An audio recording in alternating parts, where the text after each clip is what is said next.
Ang gagawin po natin ngayon ay hindi po natin ipangbebenta. Ito po ay panaririgalo namin. Hindi po namin malaman kung ano po yung iririgalo namin sa kanya. Babatiin na din po namin ang aming pamangkin na si Elisha Gallego.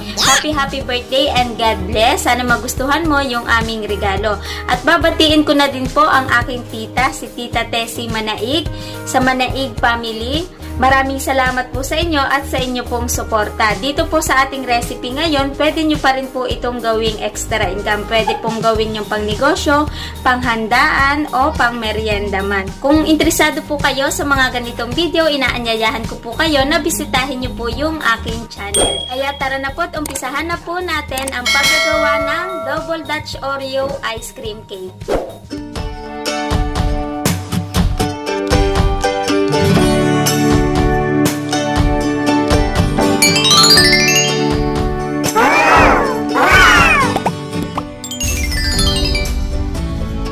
Mga sangkap sa ating Double Dutch Ice Cream Cake. Gagamit tayo ng 2 Nestle cream, isang evap, isang condense, isang balot ng Oreo, 100 gram ng kasoy, marshmallow, at chocolate syrup. Ito po yung tira natin nung gumawa din tayo ng Double Dutch. Inilagay ko lang po siya sa ref. Kaya ito na din po yung ating gagamitin. Kaya umpisahan na po natin ang paggagawa ng ice cream cake.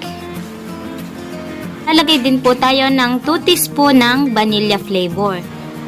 Ang una po nating gagawin ay i-crack po muna natin itong ating kasoy. At ito namang ating pong Oreo ay atin pong dudurugin. Gagamit po ako nitong chopper, pero pwede naman po kayong gumamit ng mano-mano. Unahin po natin yung ating kasoy.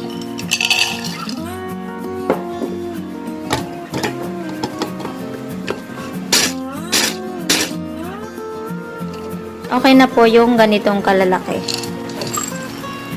Ilagay na din po natin yung ating Oreo. Ito po, hindi ko na po tinanggal yung palaman niya. Kasama na din po yon. Durugin na po natin yung ating Oreo.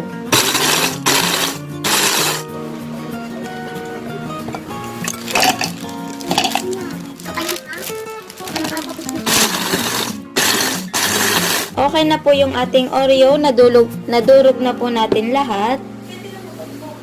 Ngayon tayo po ay mag-uumpisa na sa paggagawa ng ice cream. At tulad po nung ating paggagawa, maglalagay po tayo ulit ng yelo sa gilid. Dito po tayo magmi-mix. Katulad po nung mga nauna kong video, pag naglalagay po kayo ng yelo sa gilid, mas magiging foamy po yung inyong ice cream, mas dadami po. Sana magustuhan nito nung merong may birthday. Ito yung ating iririgalo. Ito po pwedeng pang business at pwedeng pang handaan at pwede rin pang regalo. Nilagay na po natin yung ating yelo at maglalagay naman po tayo ng asin. Dahan-dahan lang po kasi baka malaglag po sa ating bowl. Magiging maalat po yung ating ice cream cake. Ito po nakakatulong ang asin para mas tumagal po yung lamig ng ating yelo. Yung dami po ng asin, depende na po sa inyo kung gaano kadami po yung inyong ilalagay. Ilagay na po natin yung ating Nestle cream.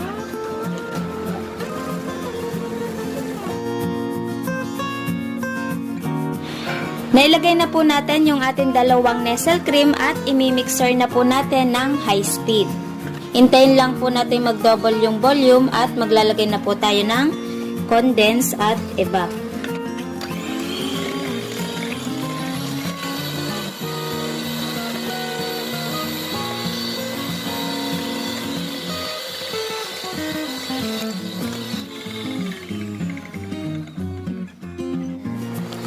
Okay na po yung ating Nestle cream at mag-a-add na din po tayo ng condense. Ilagay po natin ng dahan-dahan.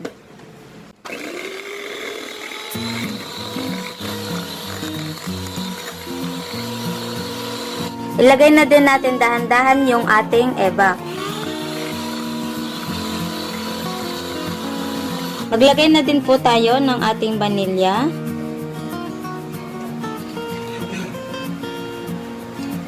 I-mix na lang po natin to at ito po ay okay na.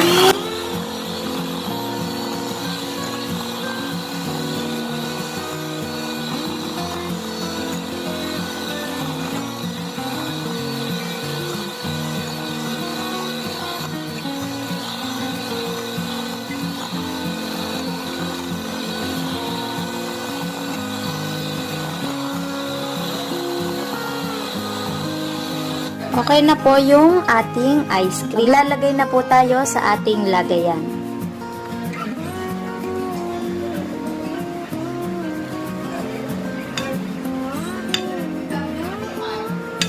Ngayon tayo po ay mag-uumpisa na. Yung ating pong mga gagamitin ay nandito na po sa ating tabi. Yung ating Oreo, yung ating marshmallow, kasoy, at yung ating chocolate syrup. At ito po yung ating ginawang ice cream. Ang una po muna natin gagawin ay maglagay po tayo ng chocolate syrup dito sa ating tub na 2.5 ml. Ito, lagyan lang po natin ng design ang mga gilid. Depende na po sa inyo kung anong design po yung inyong gagawin. Ang gagawin po natin ngayon ay lahat po ay malalaking tub. Pero ito po, pwede nyo rin pong gawin sa mga small cup. Lalagyan na po natin ng chocolate syrup at magle-layer na po tayo ng ating ice cream at nung atin pong Oreo. Lagyan na po muna natin ng Oreo. Ito depende na po sa inyo kung anong type nyo po yung gusto nyong unahin. Yan, wala naman pong kaso kung mauna ang ice cream o kaya naman po mauna ang cookies. Tapos, i-flat nyo lang po. Tapos, lagyan na po natin ng ice cream.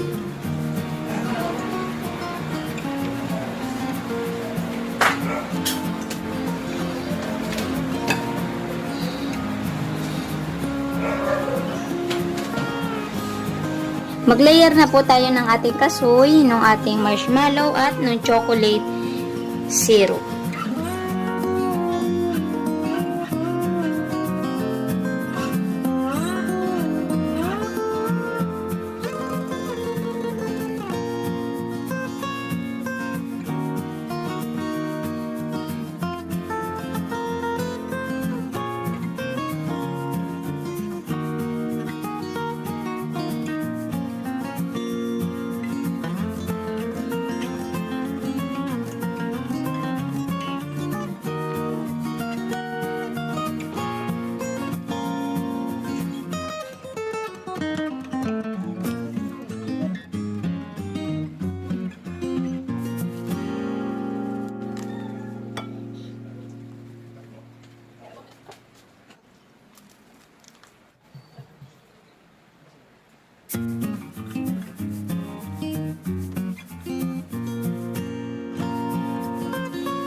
Okay na po yung ating double Dutch ice cream cake. Nakadalawa po tayong 2.5 ml at ilalagay na po natin sa ating freezer.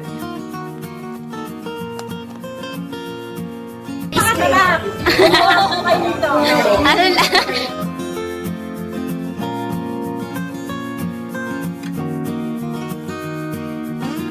Magandang gabi po sa inyong lahat. Kami po ngayon ay nakauwi na. Nandito na po kami sa bahay. At hindi na po ako nakapag-video kanina doon sa ating pong finished product. Napicturan ko lang po siya kasi kami po ay malilate na. Kasi ang usapan po namin ay lunchtime ay naandun na po kami. Kaya hindi na po ako nakapag-video. May in-insert po tayo diyang video si Tita Tessie Manaig. Inalsan ko po siya ng sound kasi makaka-copyright po tayo. Siya po ang unang tumikim at nagustuhan niya naman po yung ating double Dutch ice cream. Masarap daw po.